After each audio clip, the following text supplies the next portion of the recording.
What's up, everybody? Welcome back. Happy Skews Day to you. It's November 7th, election night, 2023. I'm Trey Crowder. That's Mark Agee. What's up, Mark? How you feeling over there? Yeah, bud. Pretty good. It's election night and a bunch of city statewide elections off year stuff. Here in the United States, Dave Weigel, who writes for Semaphore, put out this handy guide to the narrative takeaways from tonight, however things go. They say the first way it goes is Republicans flip the Kentucky governorship and Virginia Senate, and the takeaway will be Biden must resign, the Democrats the new Whig party, all dead. Number two is the Dem holds the Virginia Senate, but at Mississippi governorship goes to the runoff, in which case that's the end of MAGA. Socialism is here to stay. And the third is Dem holds the Kentucky governor and lose Virginia Senate. And that's like, America's a land of contrast. What are you going to do? So I don't know. But Yeah. What's your some call?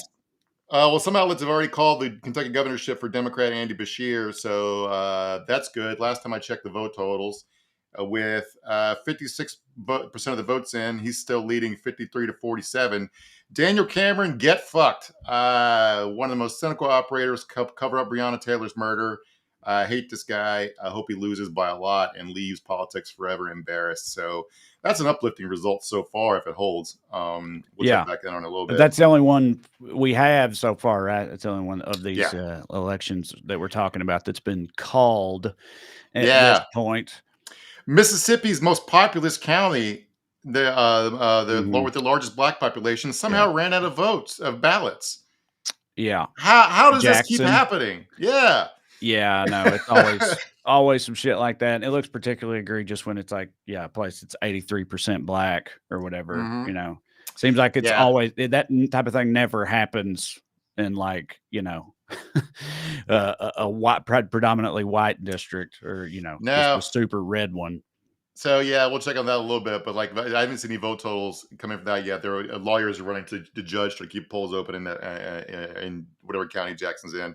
So we'll see how that goes a little bit. A couple things before we get to the show. We haven't talked about NFTs a little bit because everything collapsed, but there's still a few people holding out. Those Japanese soldiers that didn't surrender till the 1970s.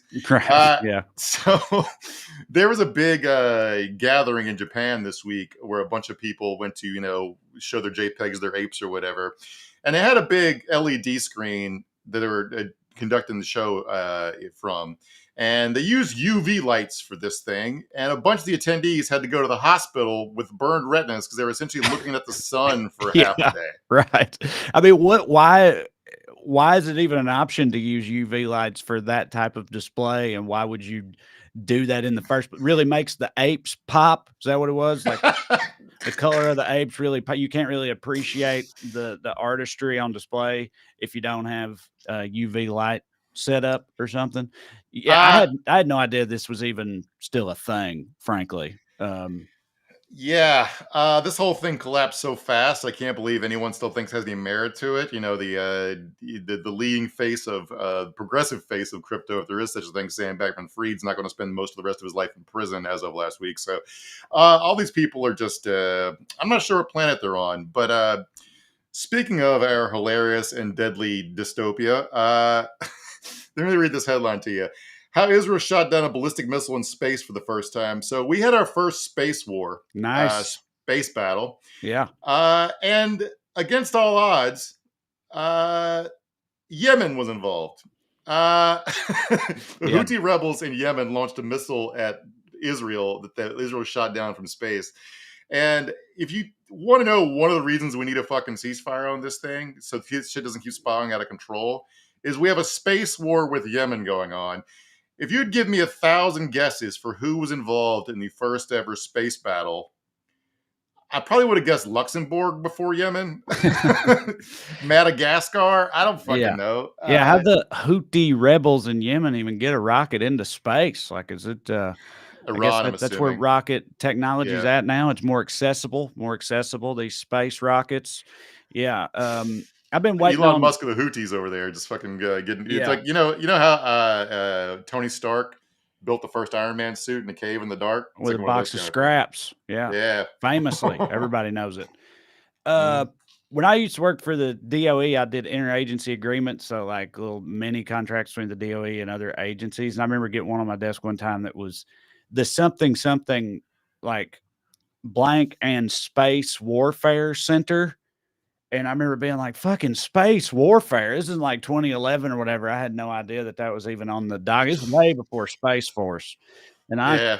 I got pretty fired up. I don't know what those people were doing at that. There's so many like little agencies that people don't even know exist. They're like tiny and super obscure and whatnot all across various uh, Yeah. larger departments and whatnot. I So think I might have mentioned this in the show before, but one of my old day jobs, yeah, I worked for an executive headhunter firm here in Los Angeles for when I first moved here before I got into TV writing. And you read these resumes from execs all day, and it's like a guy who worked for defense contractors who used to be in the Navy, and he had the coolest job title I've ever heard in my life. It was a U.S. Pacific Fleet Dolphin Commander, and I was nice. like, hell yeah, Yeah. I want I to be a saw Dolphin Commander. this isn't as badass, but I remember seeing in an article once about like some fast food expose or something. They had a response from McDonald's vice president of cheeseburgers, and that was always one of my. That's Hell a yeah. dream job right there. Yeah, that's you got to be in the C-suite, buddy. Might as well be the VP of cheeseburgers. Mhm. All right. Well, let's get into it. Producer Matt is with us as always. We'll be joined later by Travis Irvine, longtime denizen of the Skewniverse, certified politics junkie, and Ohio boy. You may remember him from a few weeks ago when Mark was out. I say a few, not that long ago. Travis sat in for Mark. He'll be back tonight to talk about Ohio and the other results with us a little later. Before we continue, though, I do need to let you know a few items of business as usual. Number one, if you'd like to see me perform live, go to TreyCrowder.com. Check out the upcoming dates, get your tickets. I know I say this every week, but we are literally currently in the process of adding those 2024 dates to the website. But the rest of this year, I got Chicago, San Francisco, Northwest Arkansas, and Nashville, Tennessee. Homecoming shows at Zany's, Christmas time, always fun. I'll be with Corey and Drew, as per usual, in Nashville. But wherever you're at, come and see me, TreyCrowder.com. Also on the website, there's a link to me and Corey's book, Round Here and Over Yonder. It's a comedic travel guide, very funny. We're pretty proud of it, and we think it's a laugh riot. If you want to get the full experience, you also can get on Audible and get the audio book, which is read by us two idiots. So it's fun. And lastly, if you enjoy this program and would like to show your support, you can do so by signing up on Patreon. You go to weeklyskews.com/more or go on Patreon and type my name in there. You'll find it either way. $5 a month gets you access to full-length bonus episodes. We got one coming up this week. In fact, we do two of them a month, and we cover things that happen in between shows or things we didn't get to, or just whatever we want to talk about. It's a lot of fun. Get some more Skews in your life and support the show in the process. All right. With that said, like I already mentioned, tonight's primary subject matter is going to be keeping track of these various off-year elections that are going on, some of which are vitally important. Every American election is important, guys. Let's be honest. But before we get to all that, and before we welcome Travis Irvine to the show, let's do the Daily Dumbass. Matt, graphic, please.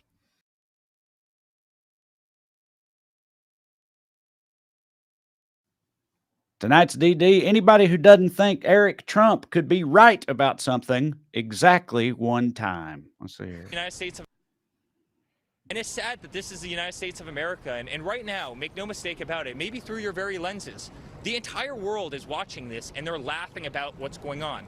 And it's sad. Yeah. Show me the lie. Keeping it 100, Eric Trump. Yeah. So he's standing in front of a court building in New York where Donald Trump testified this week. This is in his, civil fraud trial where he might have to pay, I don't know, quarter of $1 billion in penalties and not be able to operate his business anymore. And it was an absolute fucking farce. I mean that even by Trump standards. Yeah. Like the judge had to yell at him repeatedly to stay on topic because he was just like doing his rally speeches from the witness stand and not answering any questions he was asked. Let me give you some sample quotes. I'm not a windmill person.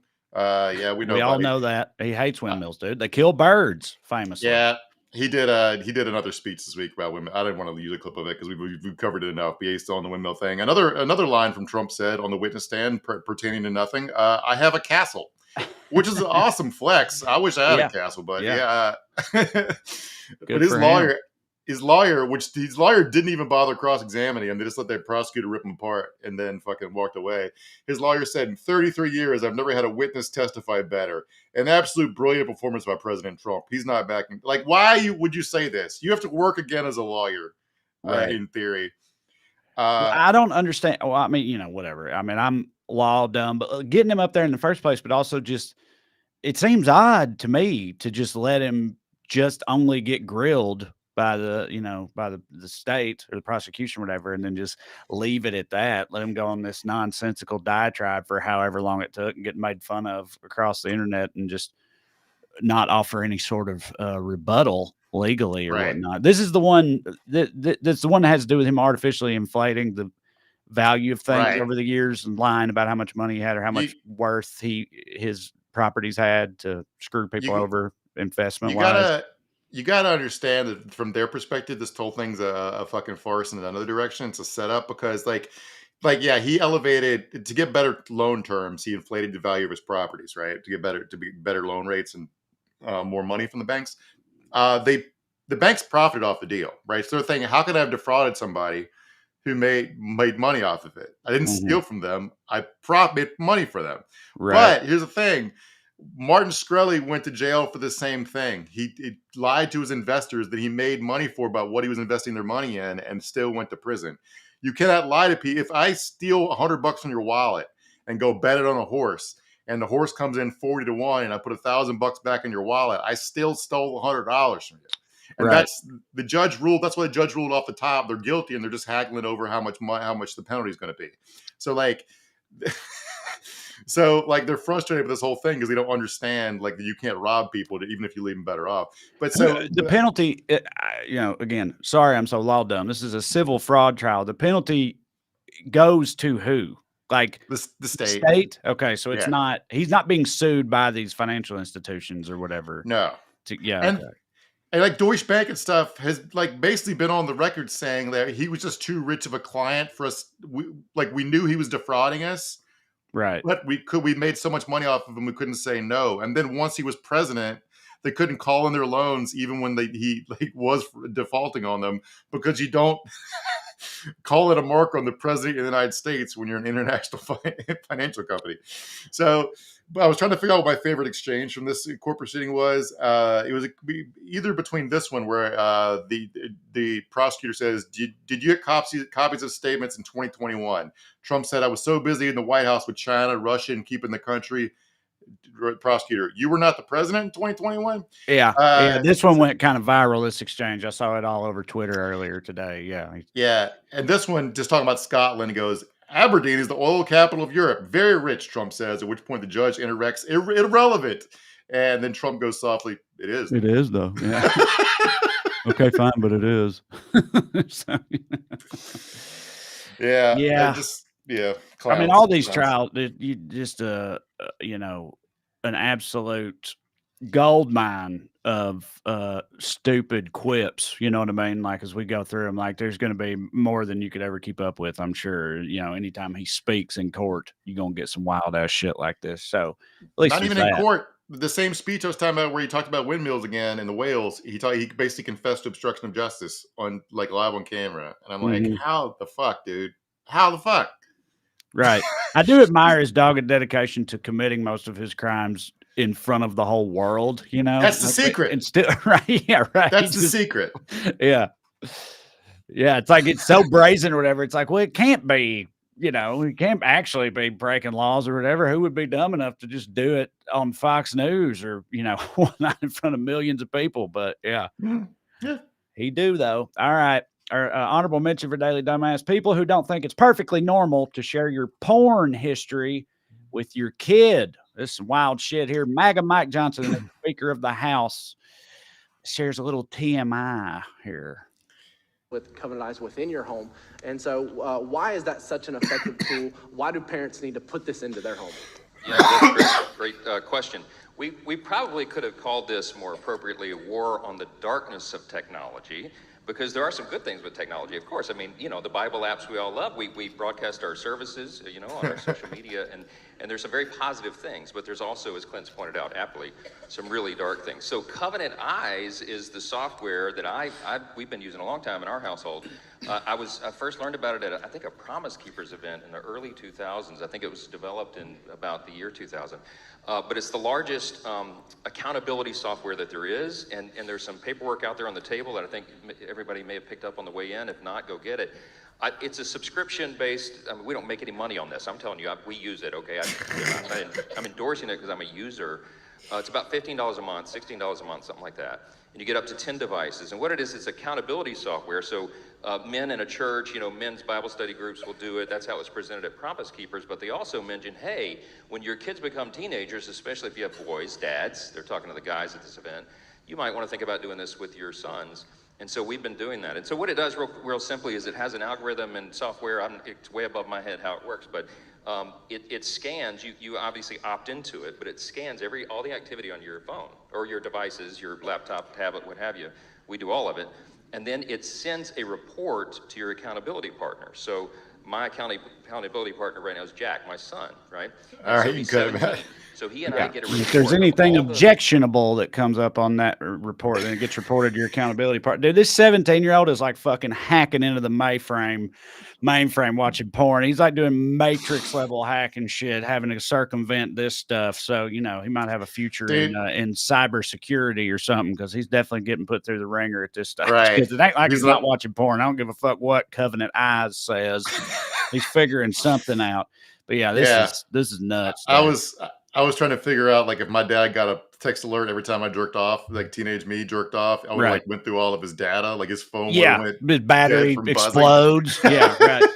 Yeah, dude, no, this kid is going to be like, he's definitely going to be, getting tied up and pissed on in a few years or something like that. Because I feel like anytime like this, like level of repression or whatever, I'm sure you did too. I went to school with kids who were like super, super strict Christian households or whatnot.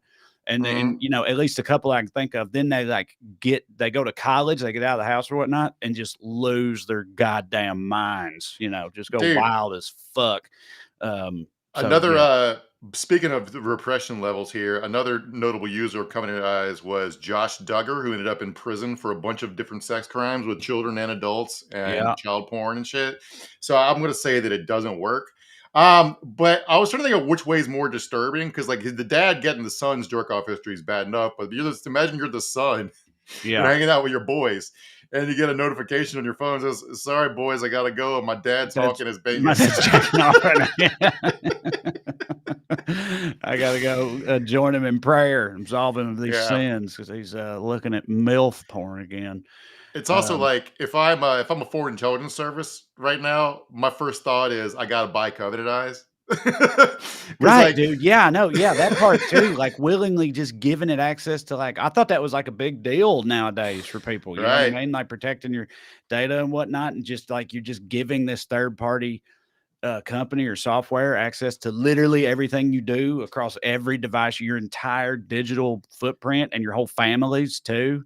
Yeah. Wild, dude. But it's in all in the name of the Lord. So I went and looked at their website, and most of it's pretty straightforward device. Like you might have a porn. It's like a very Jeff Foxworthy bit. Like you might have a porn looking at problem if you're paying for a lot of porn. I have to agree with that. If you're paying for a lot of porn, you probably do have a problem, considering how much is just fucking free. But like, I understand it's got to be a parental problem, like ubiquity of porn now. And like, I don't have kids, so it's not something like occurred to me. But like, what do you? You obviously have to tell kids like real sex isn't like this. It's like, I mean, have you geared up your speech yet? No. I'm living in denial as far as that goes. My oldest son just turned 12. It's like, so I mean, it's like right around the corner, and I'm having trouble with it. Not just that part. I just can't believe that I'm already here, that my sons are about to be fucking teenagers and in puberty and all that shit. I feel like I'm not ready for it. Like, but here we go, especially in the modern era. But what are you going to do? Another thing about Mike Johnson, real quick, he's never been through the fire before. So like all this Apple research is coming out. Like a CNN investigation into his work pushing conversion therapy dug up another clip where Mike Johnson said that Rome fell because they condone homosexuality. Yeah, or you know what, Mark? Like maybe Rome prospered because of all the butt fucking. Anybody ever think about that? Like, they were a 2,000-year empire. That's what I'm saying. You're just going to use the ending to make that determination. What about the 2,000 years of hitting real hard they did while also butt fucking? That like, it could easily go the other way. I feel like it's easier to make that argument, But the 2,000-year empire, and by the way, they were hella gay the whole time. And like it Yes. wasn't that they weren't weird about sex, they were just weird about sex in different ways. Like basically their ideas of masculinity weren't wrapped up in who they had sex with, but they did have rules. Like it was like prison rules where as long as you were the one pitching and not catching, then you were good. Also, Right. like Rome didn't have any lesbians, because everyone wanted to have sex with men because men rule. The rules are basically like you could be gay but only down social status. Like you could have sex with slaves and other people's slaves. They gave you permission, right? But like, Right. there's just these people are so dumb and no understanding of history, not understanding like people like again. That wasn't that people weren't weird about sex, but they were weird in different ways until like the British Empire made everyone prudish in their specific way at the end of a rifle. But like. The idea that Rome collapsed because of gay people is just like what? Just shut the fuck up, dude. I don't even know. Do we do we know if Travis is here? Yes. Do you want to? okay? I wanted to mention this real quick. This is a sad. So we're talking about sexual repression, the Roman Empire and shit. So this Bubba Copeland, who was a mayor of Smith Station, Alabama, the pastor of a church there in Phoenix City, killed himself a few days ago, last week, after a local blog involuntarily outed him as a quote transgender woman, which I'm using quotes because I think he just cross-dressed, although he did write like erotic fan fiction where he was a woman. So I'm not sure how he would have identified himself. But I'm using he/him pronouns because what he used publicly, and he also renounced to she/her pronouns. That like he had to stand up in front of his church and try to say that he was still a good man. His wife knew, and he was like coming to God and all that stuff. This small town sex shame just sort of drives me crazy as a person from a small town. Right. He was a Republican, but not like as far as I can tell, like his issues were like local business stuff and trying to help people get jobs. Like he was on the school board. He was proud of like getting more computers in classrooms from an average of 1 to an average of 3. So like. The tragic irony is here is like he was interviewed about his town's biggest problems, and he says the crime was down and the economy was good. The city's number one problem was suicides due to military service members coming back and social media bullying. He said, which looks different after how his life ended, and even after Bubba Copeland's death, people leaving hateful messages on his church's Facebook page. Well, I was just about to say before you said I was going to be like, I wonder how these people feel. Like went to his church, and it's a small town. They're in his community. He's been a pillar of the community for so long. They all know him. I bet a lot of them like loved him. If he's the pastor, he's probably relatively beloved, at least by a lot of people. And then I just wonder how they have been feeling now that this has happened. Like, is there any sort of sense of like, we went too guilt far on their part? Yeah, right. Or but then you said like, no, they're on his even after he's dead, they're on his Facebook page calling him slurs or whatever. I went and read the original blog that outed him, and there was nothing. The language in it wasn't hateful or judgmental. It was just like, oh, by the way, the mayor has a private Instagram page where he dresses like a woman. Yeah, and it was just like that was enough to like rile up the mob. And anyway, my point is like in 1,000 years, when somebody's writing the story about the decline of our empire, and some idiot like Mike Johnson will be saying it's because of people like Bubba Copeland, when in reality it's because of people like fucking Mike Johnson and fuck him. So anyway, R.I.P. Bubba. Right. With that said, we'll get into the election talk with the one and only Travis Irvine. Bring him in here, Matt. Y'all know him. You love him. Ohio boy, politics junkie, graduate of Columbia Journalism School, or however you say that, filmmaker and vagabond extraordinaire. Travis Irvine, what's up, buddy? What's up, y'all? We're getting ready to party. Yeah, we're getting ready to party because things are looking good in Ohio, folks. I just want to get what's the latest there, Travis? We got some numbers. We got some numbers coming in now. Here's the thing, right? You all know from election nights, we've all lived through way too many of them at this point. But it's always going to start out with early voting, right? So your early voting, I'm going to take off my America glasses, keep on the nerd glasses here because now we're talking numbers. And the numbers are looking fantastic right now for Ohio for early vote, but that's early vote. Democrats are always voting early, more so than Republicans. So your early vote totals are always going to be more skewed towards the Democrats. See what I did there? And so we're looking at 836,000 votes counted as of now. Now, that is, again, that's only like 2% of actual election day precincts reporting. So this is mostly if not all, 98% early vote totals. But right now, abortion rights are looking to pass in Ohio by 63% to 36%. So that's 63% in favor of abortion rights. That's yes on issue 1 in Ohio as of now, with early vote totals. And for legal weed, come on, baby, give me the sweet combo of both.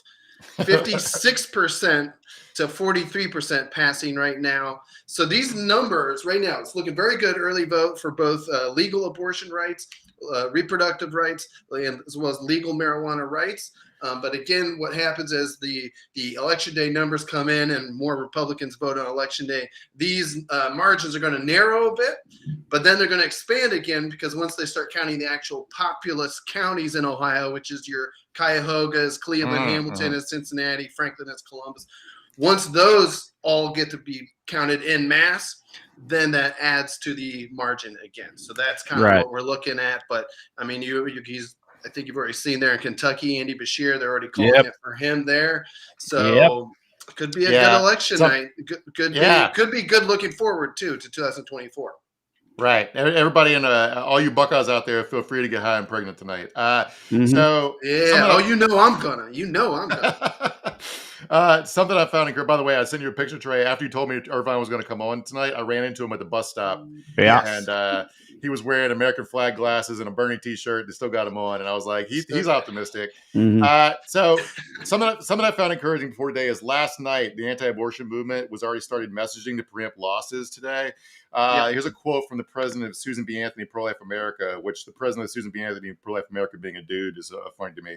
We've never been good at a state level. We have a very diverse country. It makes sense that each state deciding what to do about abortion will be a cumbersome process with fits and starts. So that's he's already excuse making. I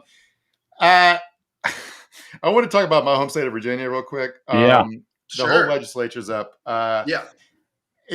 Glenn Youngkin, the Republican governor of Virginia, managed to raise $34 million, which is the most in history for a state legislature race. And they even spent more through PACs than Democrats responded by raising a bunch more money. And I think they even beat him. But I was a bit nervous coming into today because as of November 2nd, a couple days ago, early voting was about 50% of where it was in 2021. We had the governor's election. So I was like, are people really not fired up to vote? But then, of course, there's same day voter registration stuff in Virginia now, I think. So a lot of college kids are voting. I don't really know how it's going to go. There are a couple of races I was keeping an eye on, and I'll check the results of these in a minute. 24th district is an incumbent Senator Monty Mason's Democrat up against a guy named Danny Diggs. Diggs is a former sheriff, longtime sheriff in the area. He marched along Proud Boys at a gun rights rally where they took a guillotine to the state capitol, because that's what you do nowadays. He attended a John Birch Society event in 2015, 40 years after the John Birch Society was the villain in a Charlie Daniels song. He defended one of his deputies who wore blackface on Halloween. She dressed up as a local state legislator. I don't fucking know. He also, at his retirement party from the sheriff's office, he joked about unsolved rapes. He was talking about how special it was to meet people years after he'd helped solve their case. And he said, it must have been 30 years ago. We solved a rape case. The lady saw me a few years ago. She remembered me and remembered we had solved her case and how much that meant to her, how much it was able to help her get her life together and move on. Then he joked to his successor, Ron Montgomery, was that the only one we ever solved? Jesus Christ, dude. In front of the lady? Yes. Like, my God, bro. No, I don't mean in front of the public. I don't know if that lady was there, but like, so he was telling the story about that and then made the joke. Okay. Right. So right now, Monty Mason's up 51.5 to 48.5. Hope that 61% counted. Some other races, they were important here. There were swing races. The Republicans winning in the 31st district, which isn't great. And in the 16th district was another swing when the Democrats up by 4 points with 55% counted. So it's looking like Democrats might hold the Senate. Remember the stakes here, Republicans are probably going to hold the House, and they have the governorship. So if they take the Senate, they're going to pass the 15-week abortion ban.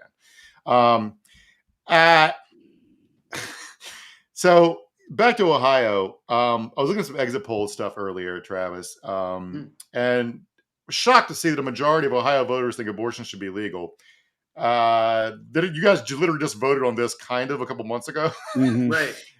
and just made everybody do it again.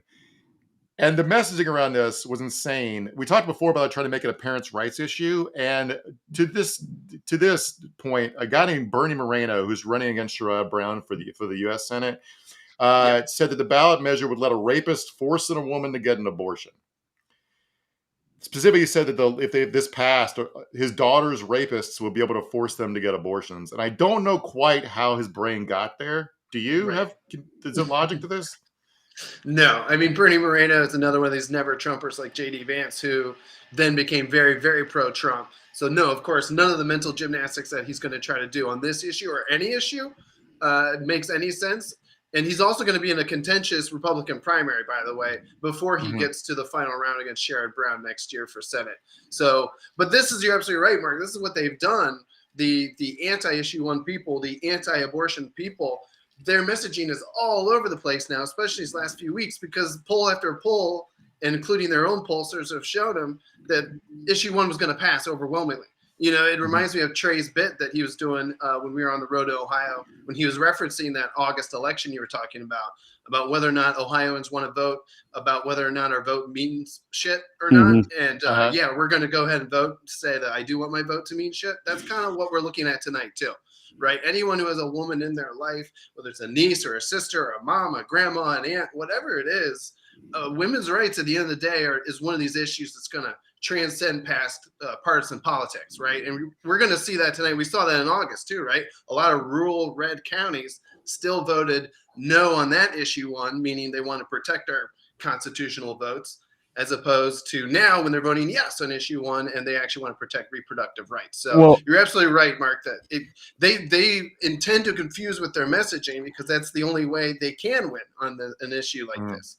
Well, correct me if I'm wrong, right? But, you know, they say GOP stands for gaslight, obstruct, project, and whatever. They excel at projection and everything. Like in fact, a lot of like in some of these states where they pass these super restrictive abortion bans and stuff, like the opposite holds true, right? Where like if a woman is raped and has to carry the kid to term or whatnot, and it like allowed the rapist family to sue her if she went somewhere else and got an abortion, or that like those types of provisions in these laws have come up before. So it's like they're, you know, taking things that are bad about what they're trying to do and then just saying that those bad things are what what the left is trying to do or whatnot, which they do that all the time. I do want to say, as a dirtbag dude, like the way these things are winning overwhelmingly, like obviously some women are pro-life, right? So this is like dudes are voting for this too, and because it's also about men's freedom. Like a woman's going to make the decision, but we all know how relationships work. You're going to talk through stuff, right, and decide what's best for you as a couple, or like where you're at in your life and all this kind of stuff. So it's not the woman's ultimately has the right to make whatever decision she's going to make, but we've been in relationships. You know what I'm saying? Like men are affected by these decisions as well, and they're also voting for women to have rights, so men can also be more free. Well, dude, I've always thought that like it's wild that as many just knowing how dirtbaggy and shitty most men are, how, you know, we're just animals and all this shit and have terrible decision making and are afraid of commitment and all of those things. It's always been wild to me that there's as many like pro-life or anti-choice dudes as there are, because, you know, you'd think they'd want to, you know, be able to pull that card if they need to and pay for an abortion or whatever, because they don't want to be responsible for shit. But I know it's like it's about like controlling women and that whole type of thing, and also like they know that they can just sort of fuck off if they want to anyway or whatever. Right. There's a bunch of reasons why that doesn't hold true, but it's always been kind of funny to me. The ones in the state legislature and in Congress are rich though, so like they're always going to be able to get their mistresses abortions. Right. Yes. So, Right. Like it's like literally doesn't affect them at all. It's one of the reasons they vote the way they do. I'm sure some of them are true believers, but like Roy Wood had a great joke at the Congressional Correspondents' Dinner the other night about the way to make all this make sense. It'd be like the Congress people, if you get your mistress pregnant in D.C., she has to follow the rules back in your own district. Right. And I was like, yeah, that's basically how you have to fix this problem. There's also, because exit polls, they ask everything. There's another exit poll in Ohio. Ohio voters say Biden and Trump shouldn't run in 2024. 7 out of 10 Ohio voters say they don't think Biden should be running for another term, and 64% think Trump shouldn't run. Now, I'm not going to parse the 8% difference between 72 versus 64 because, like, basically voters are saying neither of these motherfuckers, but they're going to get both of these motherfuckers. And did you guys see that poll that came out this weekend? They had Biden losing Trump in a landslide. No. Yeah. It was talked about today in a meeting I had, and how scary that is for a lot of people. But I agree with you. I mean, even I can't believe we are at this point. I think I pointed that out last time I came on the show, was that this is the first time in over 100 years that we'll have two of the same presidential candidates running against each other in a consecutive presidential election. The last time was William Jennings Bryan and William McKinley, who ran against each other in 1896 and 1900. Very familiar. Yeah. Yeah, you all remember the contentious. Yes. Absolutely. Very contentious years. The McKinley Bryan years, those campaigns. But, that's, again, just it highlights how unexcited people are right now about this entire situation, right? Whether it's a Democrat who doesn't like Biden or a Republican who doesn't like Trump, and it's going to be those two guys again. I think you're going to mass checking out, which is going to be a problem more so for Democrats. Right. They need people to show up next year. So I just want to ask what you guys, each of you, thinks about like the whole. Because we've talked about before on the show, Mark, about the various polls that show that just the Biden administration gets no credit for the things that they actually do. And I know, I'm not saying Biden has absolutely crushed it or whatnot, but like, I just wonder how it's like the book has already been written on him and it doesn't even matter what he like actually is able to accomplish. Cause like, I just feel like legislatively or whatever, he's not done that bad. He's gotten some shit done, some pro-labor stuff and the IRA and all this shit, but he just gets zero credit for any of it. Or does none of that even matter because he's ancient and boring and he has gaffes and all this stuff.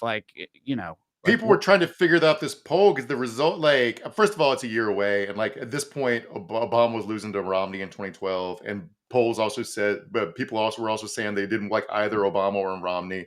And I'm not sure, like, in a two-party system where the party nominates the person, I'm not sure we'll ever have an election where people are happy with their choices. And I'm not sure. Maybe we have like a national jungle primary where everybody who wants to sign up to run can run, and we get a president who got 4,000 votes nationwide. I don't know. But like, it's just like, to me, the biggest bone of Biden administration has been like the sort of clumsy way they're dealing with Israel and Gaza right now in a way that I'm not sure anybody is happy with. But like, I'm not sure, like the economic polling in this was astounding to me because people think Trump handled the economy better than Biden by like 20 some points. Right. And I'm like, but they did mail us free money during COVID. But if you don't mean that, what do you mean? Like we talked about inflation a lot, Travis. And it's like in that poll, people said they're mad about prices going up. And then they ask about their income. They go, oh yeah, my income's gone up more too. And then basically people just get mad about prices being higher, even if they have more money. It's like there's this like religious belief among Americans that sandwiches should be $5. Foot long sandwiches. Right. It's like lunch should be $5. Yes. If lunch isn't $5, the president should make lunch $5. And like rent is fucking awful. My rent, Travis and I talked about it on the bus today. We saw each other. Like my rent's gone up like $1,000 in the past like 4 years. It's like year over year 9-10%. They tried to raise it 15% one year. That's unsustainable. But I don't have a specific lever Biden should do to fix that, other than sends Delta Force to execute my landlord. All for it. Other than that, I'm not sure. So I'm not sure what people want. What do you think about all that, Travis? About the perception of Biden and just these polls we were just talking about? Yeah, I was just on a Zoom with my friends from Blue, Ohio. It's David Pepper is the former Ohio Democratic Party chairman. He started this group, Blue, Ohio.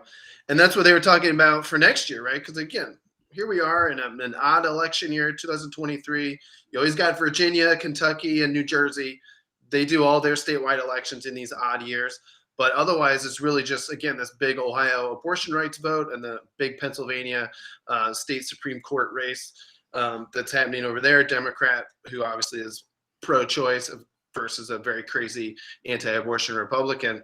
But all of this is spelling out what's going to happen next year, right? In 2024. And that's what they were talking about in the Blue Ohio group, is how the messaging behind Biden, they gotta start getting that out there, because you're right. They're starting to see that people don't realize all the stuff that Biden has done, just from an objective president who gets shit done standpoint. Right. I mean, even that should be their message going forward. So yeah, they got to turn around the messaging. That's what's, because Mark's right. Someone's sitting at their lunch, like, hey, this lunch is $7 instead of $5. They're going to try to vote the bums out. And that's kind of the big problem facing the Biden campaign next year.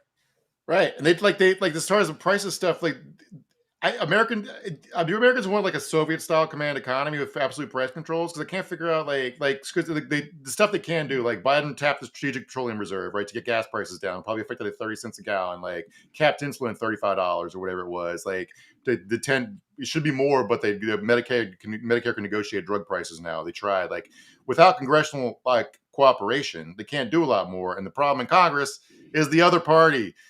Trump's going to cut rich people's taxes. Mm-hmm.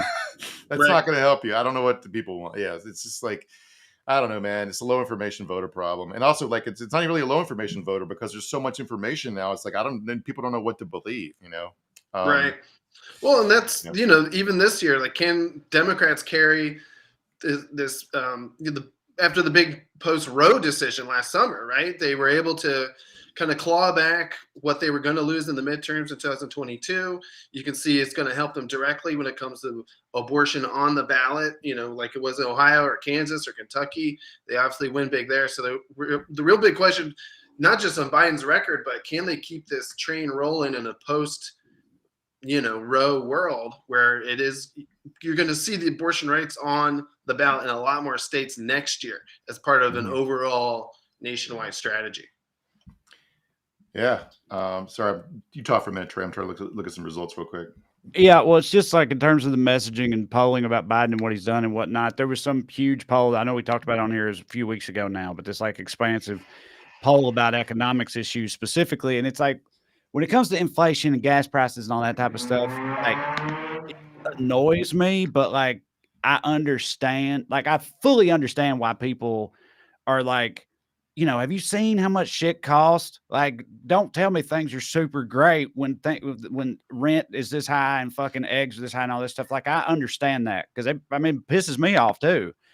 But even though that I understand that that's not fair to like blame Biden for all those things, like I sort of get it. But they also, like, even on things that are just like objectively untrue, like unemployment and that type of thing, like where things are good and Biden administration has done well, they still, like I said, Mark said, it's like a 20-point gap between how they think Republicans or Trump administration would deal with that versus how Biden has dealt with it. So it's like reality just has no bearing on how people perceive the success of this administration. And I don't know what you do about that. No, by the way, no one's saying life is perfect. Like, one of the reasons unemployment rate is so low is because people are working like gig jobs they'd rather not be working. But like, the way to get from a bad economy to a good economy is to get to a better economy first. Right? It's a step-by-step process. The American economy is doing so much better post-COVID than the other G7 countries. Right. It's like, I'm not sure, like, people understand we're still under, there could be like centuries-long ramifications from COVID and what they did to like the economy and supply chains and people's way of living and the things they prioritized. And the economy hasn't shifted the way, it's not done shifting. And I don't know if people like, I don't know. It's just, it's frustrating to me that like something happens that's mildly discomforting, and we go, well, it's the president's fault. And they're like, well, no, we're halfway to fixing the problem. Right. And like, we can't go the other direction now. Right. You know what I'm saying? It's like, oh, I know exactly what you're saying, man. I feel the same way. It is very frustrating. That's what I mean. It's like, and I don't, I don't know it's just, it makes you want to pull your hair out the way some people apparently, look at our political landscape or whatever. But also it's like, I get what, if you don't have to be a huge Biden fan, I understand, but it's just like, there's going to be two options, right? And one of them is Trump. And it's even, again, you hammer the whole point about how old Biden is and that type of thing. It's like, well, so is Trump, but Trump is also crazy and dumb, like on top of being old as fuck, So like, By the way, I don't know, man. one last point in the Biden thing. Gretchen Whitmer, Gavin Newsom, and J.B. Pritzker have all stood up national political groups. So if Biden falls off his bike, 3 people are like, eh? Yeah. It's a dog eat dog world out there, man. So yeah. Officially, Dave Wasserman, election expert guy, has called issue 1 for the abortion's rights side. So that's Woo! Come Have a on, great y'all. All right, look at this. Here we go. We're ready. OHIO, baby. That's it. Look at this. Good for yuns. How about that? That's fantastic. Yeah, that's the thing. Eventually, they're so far ahead that it doesn't matter how many people voted during the election day. So this, again, that's kind of what people are pointing out, is that the margin, at least for issue 1, in terms of early vote, is already bigger than it was in August, right? And again, that was an early vote that was insurmountable for the Republicans at that point. So now, of course, I will be keeping an eye on my own pet project. Abortion rights, reproductive rights, very important. But marijuana rights, Lord knows we sure could use those in Ohio. So I will pour myself half of a shot in celebration of issue 1. Trey, I got a special funny bone glass that I grabbed from one of the shows out there. Nice. And I'll save the second shot for issue 2 till we know that one's a little more safer. I'm a little curious about why this is, because I would thought it'd go the other way, but abortion's apparently more popular in Ohio than weed. It's right now, issue 1, abortion's winning 60.3 to 39.7, and legal weed's winning 55.7 to 44.3. But yeah, the way they do this projection stuff, it's like if the abortion rights side is winning 52-48 in a red ass county with most of the votes in, then it just it's like we don't have to wait to see anymore. Like we can project this out. Yeah. And Dave Wasserman also called it early back in August. So I'm going to assume he's a sage or an oracle or something. He knows what he's talking about. And we're looking at over 1 million votes counted as of now. That includes early, and that includes about 8% of election day precincts reporting. One thing to note, Mark, that I'm seeing here on the Ohio Secretary of State's page, which is interesting, is that total votes cast in issue 1 on abortion rights, it's 1,017,000 that we're at counted so far. Whereas with issue 2, legal weed, it's 1,006,000. So about 10,000 people voted on issue 1, but left issue 2 blank. So that is something to look at too. That maybe somebody went in, they're like, this issue 1's very important, but I don't know how I feel about legal weed. So that's something we've been seeing too, is that people are voting for one, but not the other.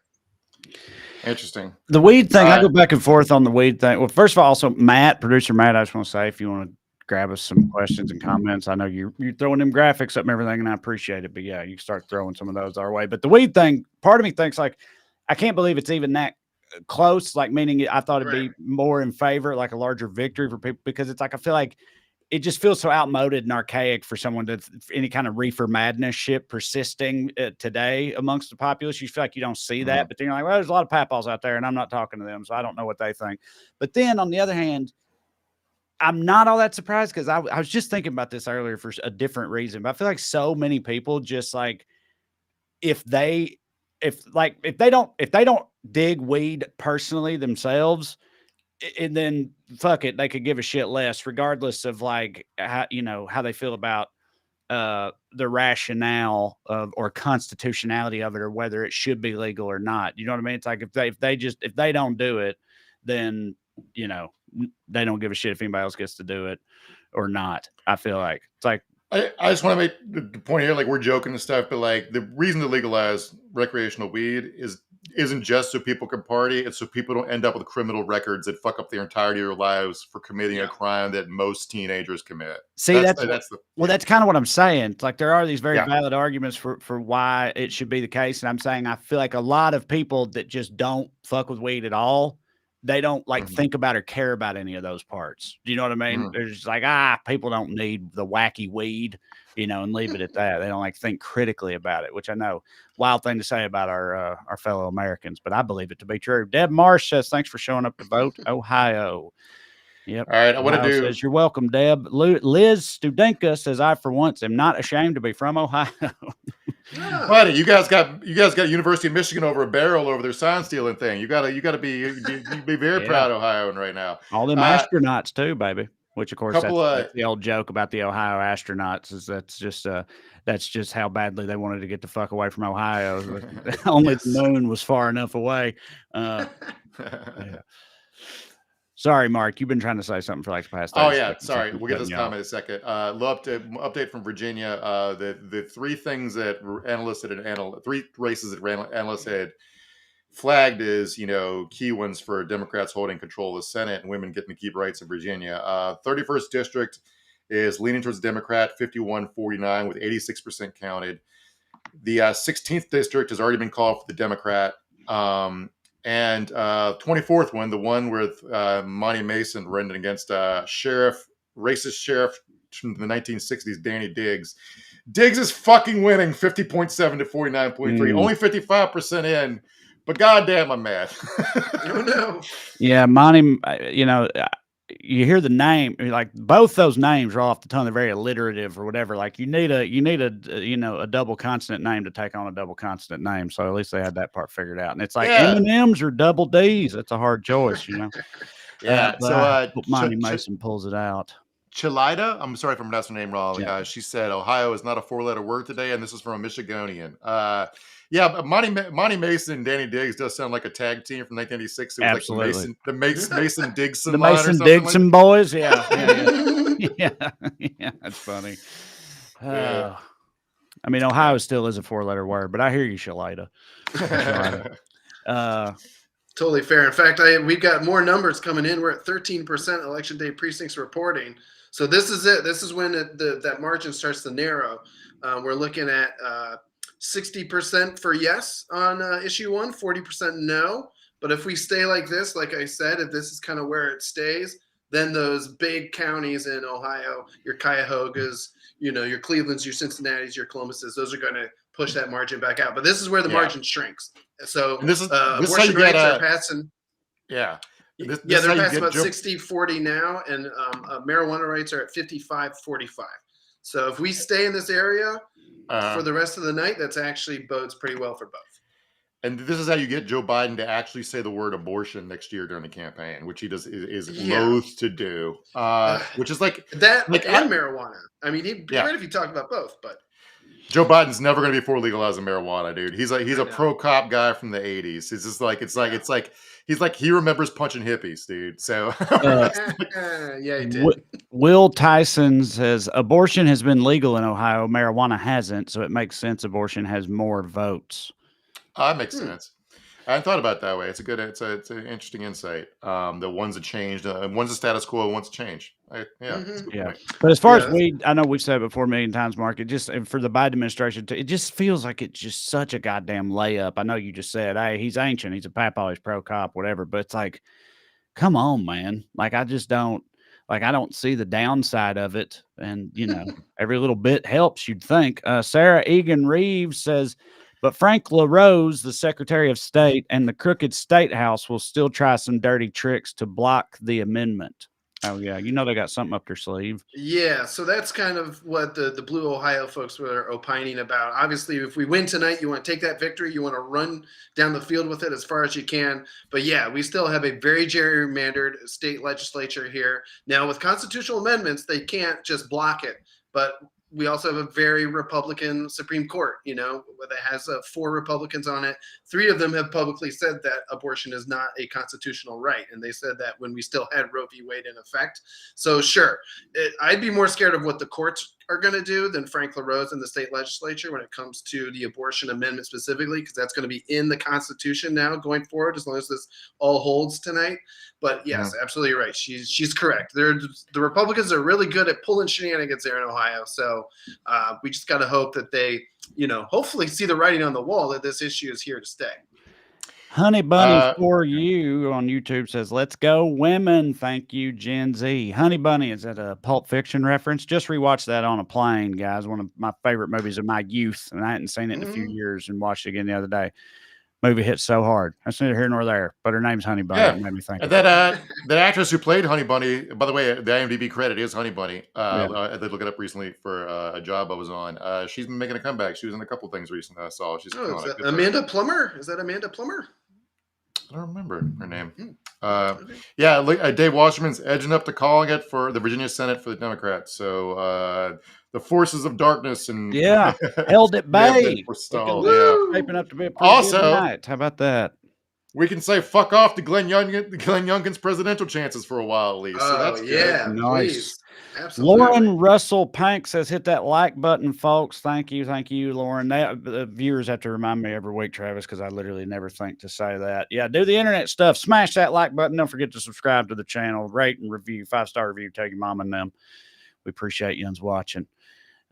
Thanks, Lauren. Thanks for And the heads chat, up. the chat has spoken. It is Amanda Plummer. Absolutely. I was glad. There you go. I was right about that. I did get Good one thing call. wrong earlier, though, and some good folks here pointed out that Adlai Stevenson and Dwight D. Eisenhower also ran against each other twice for president Ooh. in 1952, 1956. So I stand corrected. My only fun fact to add to that is that Adlai Stevenson was the basis for the president in one of my favorite dark comedies ever, Dr. Strangelove, yeah. Yes, where they made the president Merkin Muffley, and they were just like, what if Adlai Stevenson had won and had to deal with a nuclear war? So that is the basis. Travis, when's the last time you got corrected on a presidential fact? Huh? These people are Tonight. Tonight was Yeah. it. Yeah, they're up to I it. can't even remember the last time. I'll go I'm ahead and usually say the right nerd who's now, right. if you guys are, if you're out there in the extended Skew universe, if you listen to our other podcasts out there, specifically Putting on Airs, this week on Putting on Airs, Travis is going to be dishing out presidential facts left and right, talking all things American presidents this week on Putting on Airs. I got a bunch of questions for him, so we're going to test the limits of his knowledge. Look at that, Matt, with a damn graphic. I didn't even know he had that. Woo! He's Look on, at that. yeah, he's on top of it. Yeah. So yeah, that'll be out Friday. Anyway, Not enough votes in Mississippi to talk about it really. I saw. Did you? So what Presley? Brandon Presley? Is that Brandon Presley? Elvis's cousin. I'm not joking. He's Elvis's cousin. Yeah, right. Yeah. I know you're not joking because I saw he tweeted earlier. It was like, God damn it! I wish I had it in front of me. It was something like, I got my blue suede shoes on here for election night. We're gonna fuck, whatever, some other Elvis reference, and then it with thank you very much. He crammed like 5 Elvis references. I was like, man, he's really riding that Elvis thing, which like, of course he is. Like, and I don't blame him, but I just thought it was funny. It's like, I wonder what Elvis would think of that, because he looked like a pretty standard, white Mississippi politician. Like he wasn't. It didn't appear to be a sex machine or nothing. But still, you're saying they're not going to make a Boz Lerman movie about the governor of Mississippi if he maybe wins? not. Yeah. Quick anecdote. I think maybe the single dumbest thing I've ever heard a redneck dipshit say in my life.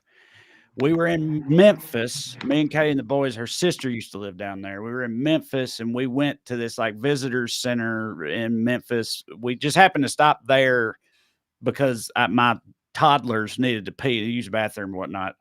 She takes them in there, and in this big Memphis visitors center, front and center, as soon as you walk in, huge statue of Elvis Presley holding a guitar, looking super Elvis-y, right? I'm standing outside the bathroom waiting on them to come up, and I hear this like just a caricature of a redneck dumbass, right? Walks up with like his son, his like 13, 14-year-old son. He stands there and he goes, "Who's that douchebag?" And the 14-year-old goes, "I think that's Elvis, Daddy." And he goes,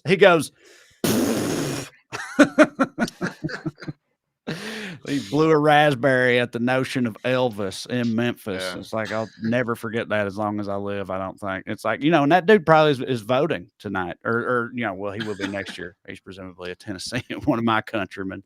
But yeah, never underestimate our capacity for idiocy in this country. Yeah, so I'm sure we'll talk about the fallout from this on Patreon episode and next week if Ohio Republicans start trying to ignore the will of voters once again. So Yeah, right. Travis, you got anything you want to let the people know about?